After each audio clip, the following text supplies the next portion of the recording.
அந்த கதை முடிந்த கதை, எந்தன் மனம் மறந்த கதை.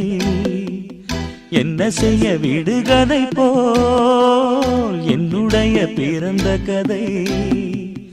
காலங்கள் தான் போன பின்னும் காயங்கள் ஆறவில்லை, வேதனை தீரவில்லை.